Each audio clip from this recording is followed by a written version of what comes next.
My fiancé's dream wedding was a secret debt trap, so I left her at the altar.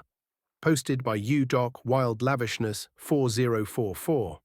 Hi Reddit, this is a long one, so please bear with me. I-29M and the girl I thought is my soulmate 27F just started preparing for our dream wedding. My name is Daniel, and I was a person who trusted implicitly, perhaps naively so.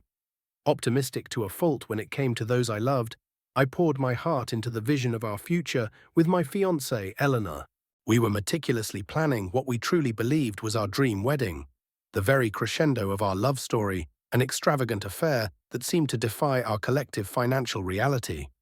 In my excitement, I simply attributed its grand scale to Eleanor's boundless enthusiasm, and perhaps a secret family fund I wasn't privy to. Oh, how desperately I wanted to believe that was the truth. The signs, in hindsight, were there, like faint cracks in a perfectly painted wall that only become visible in harsh light. My fiancée, Eleanor, with her undeniable charm and persuasive nature, had a knack for pushing boundaries. Her dreams were always grand gestures, a lavish venue overlooking the Thames, couture gowns, a celebrity tier band flown in from across the continent. When I'd gently inquire about the burgeoning budget, her eyes would flutter, a dismissive wave of her hand, and a vague assurance that it's all handled, or we'll figure it out. My trusting nature, perhaps a touch too naive where my future spouse was concerned, allowed me to believe her. I was so utterly swept up in the romance, the sheer spectacle of it all, that I neglected to scrutinize the very foundations upon which this magnificent castle of our future was being built. The hum of unease, initially a faint vibration, grew louder and more insistent as our wedding day approached, a mere month away. Vendor invoices began to pile up, addressed directly to us, not just to Eleanor. Small amounts at first, then increasingly larger sums for services I vaguely remembered her mentioning, but never explicitly confirming or discussing in detail. When I'd bring these invoices to her, her usual composure would fray. She'd brush them aside with a hurried promise to take care of it. But time and again, she never did. My organized, principled nature, which valued transparency and shared responsibility, started to deeply rebel against this chaotic and opaque approach. This wasn't how we did things. More importantly, this wasn't how I did things. The first true, undeniable jolt, a cold shock of reality, came from the florists. A rather curt email arrived, a digital slap in the face, demanding immediate payment for a substantial deposit. It stated unequivocally that without it, our entire order, including the towering floral arches my fiancée Eleanor had so vehemently insisted upon, would be summarily cancelled. I confronted her, my voice now laced with a confusion that was rapidly solidifying into irritation and genuine concern. My fiancée Eleanor, usually so poised and quick with an excuse, grew visibly flustered. She promised to call them immediately, her words rushing out in a torrent of feigned composure. But an hour later, a desperate call from a mutual friend, Liam, irrevocably changed everything.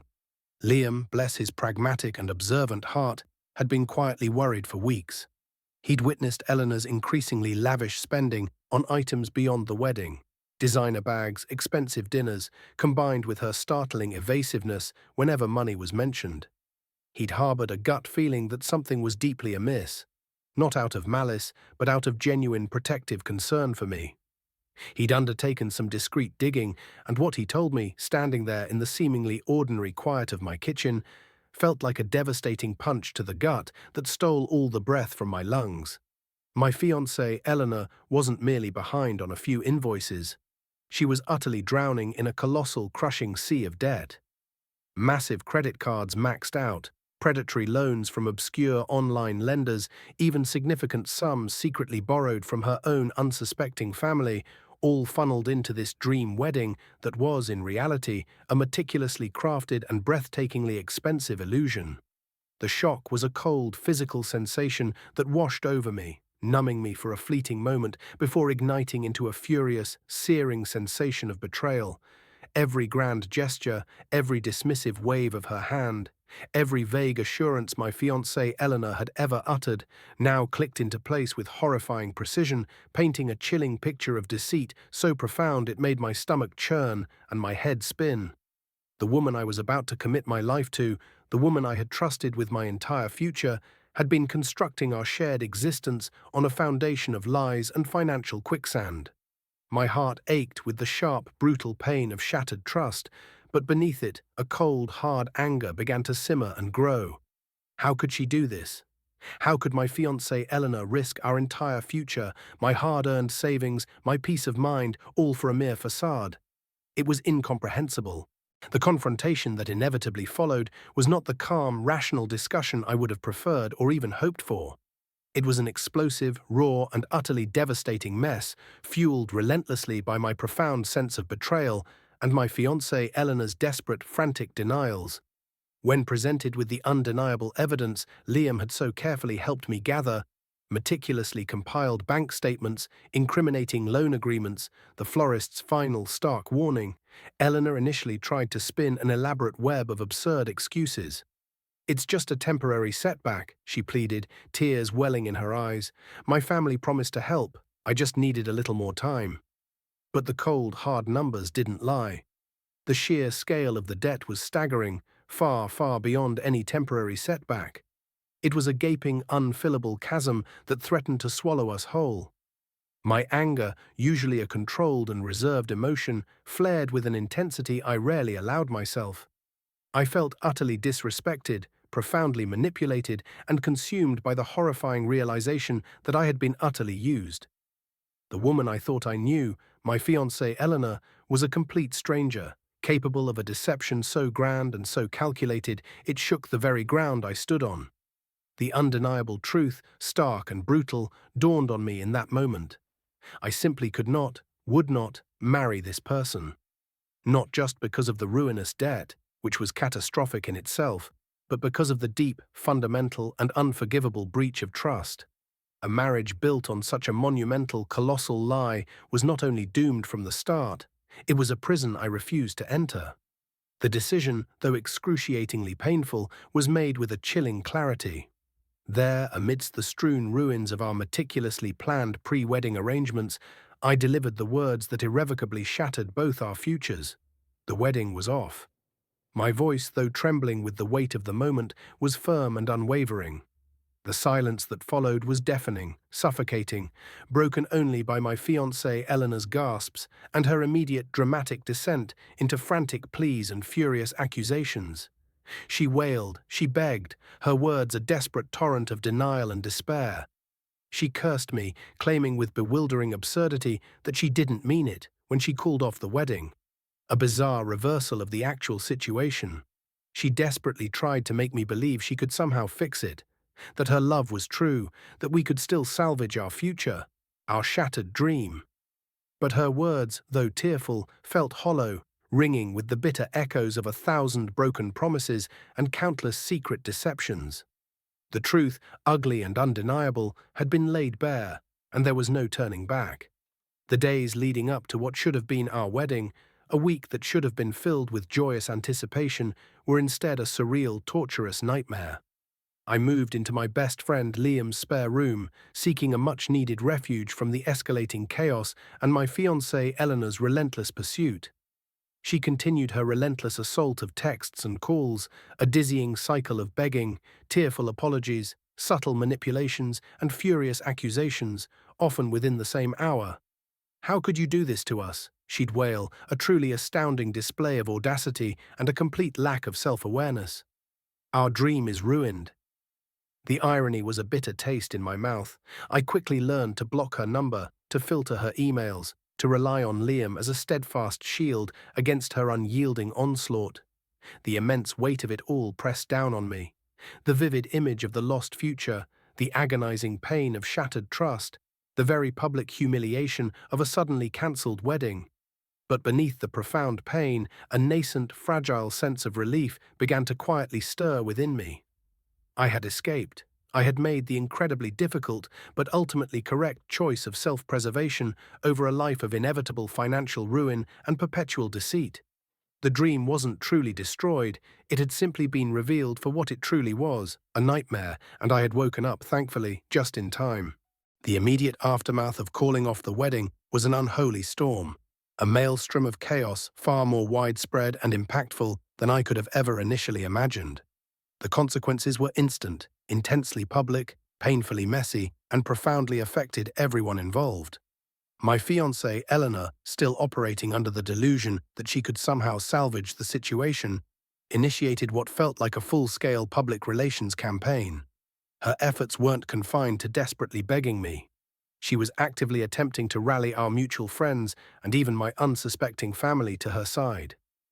There were tearful, dramatic phone calls to my mother, veiled accusations against Liam for interfering and poisoning my mind, and a stream of dramatic social media posts vaguely lamenting unexpected circumstances and unforeseen betrayals, clearly designed to garner sympathy without ever admitting her own colossal mistakes.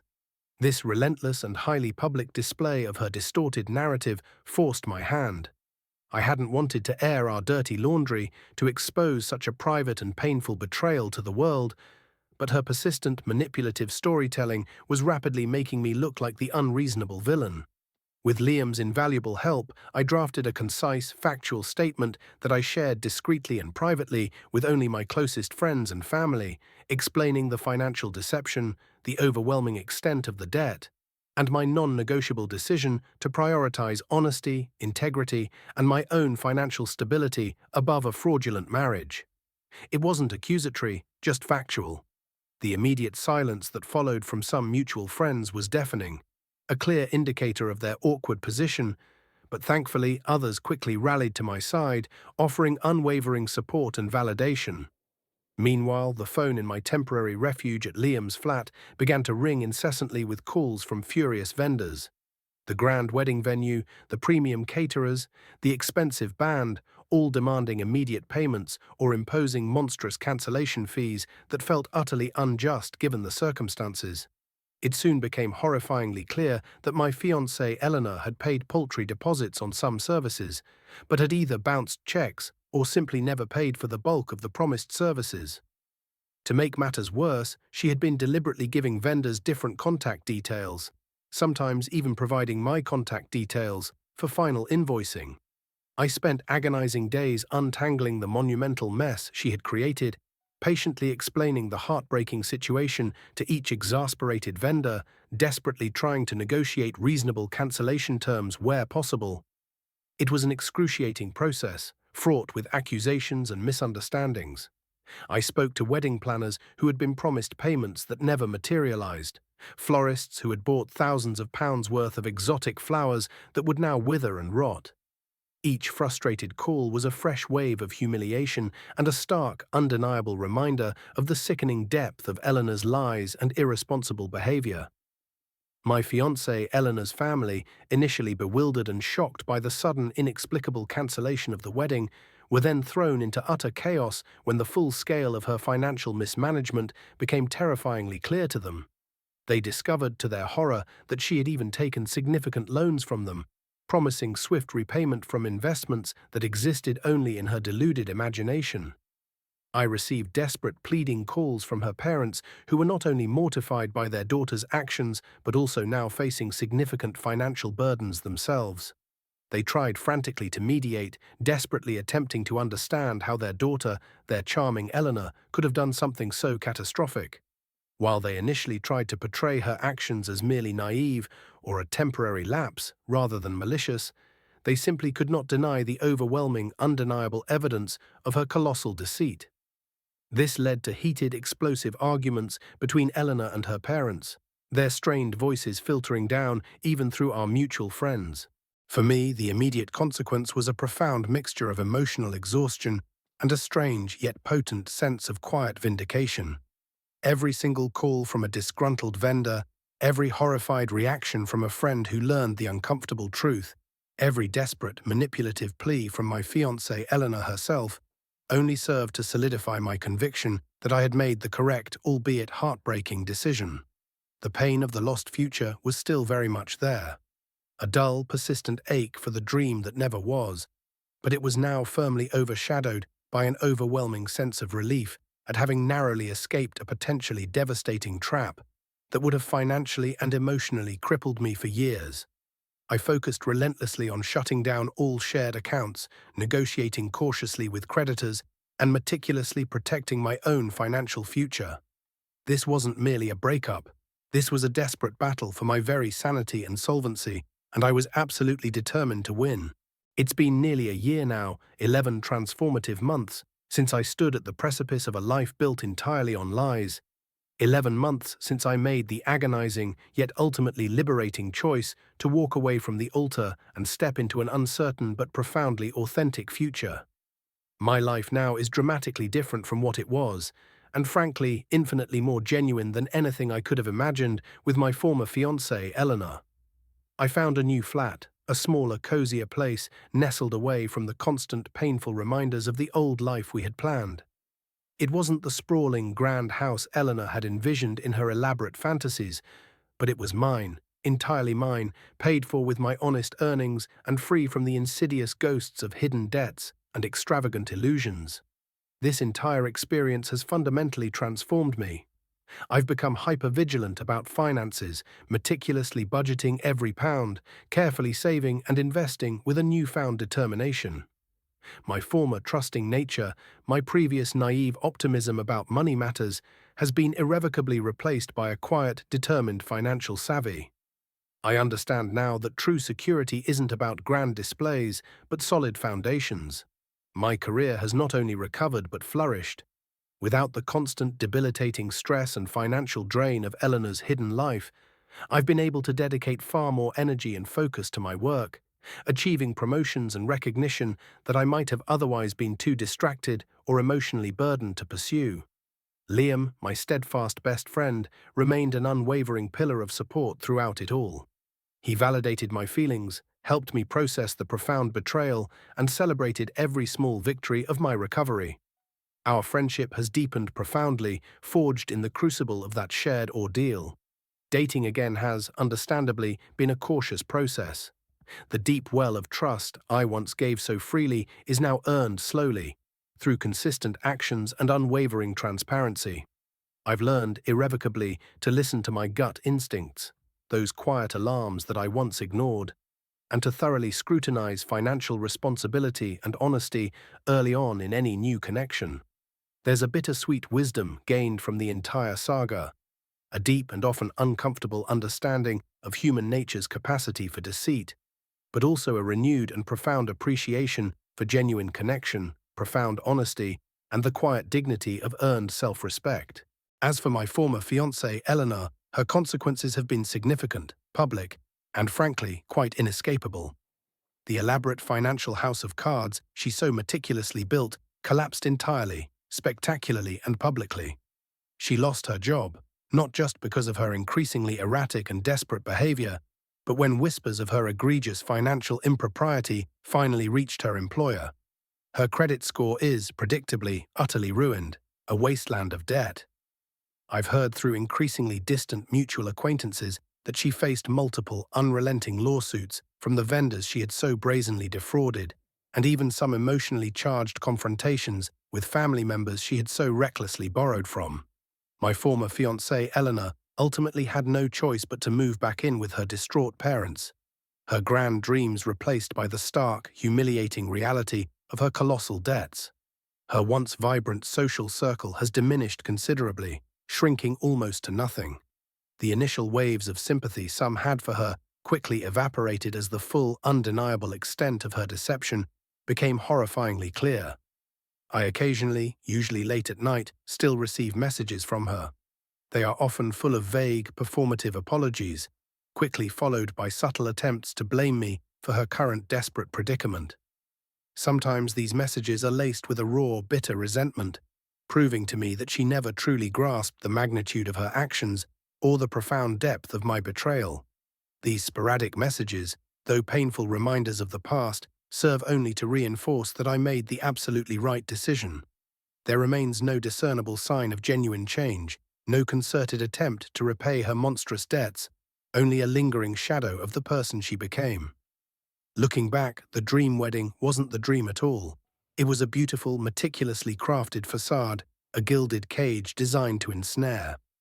The true dream, I now understand with chilling clarity, was the escape from that insidious deception, the profound chance to rebuild my life on solid, unshakable foundations of honesty, strength, and genuine self-worth. It was a painful, agonizing lesson, etched deep into my soul, but one that ultimately, irrevocably, set me free. And for that, against all odds, I am eternally grateful.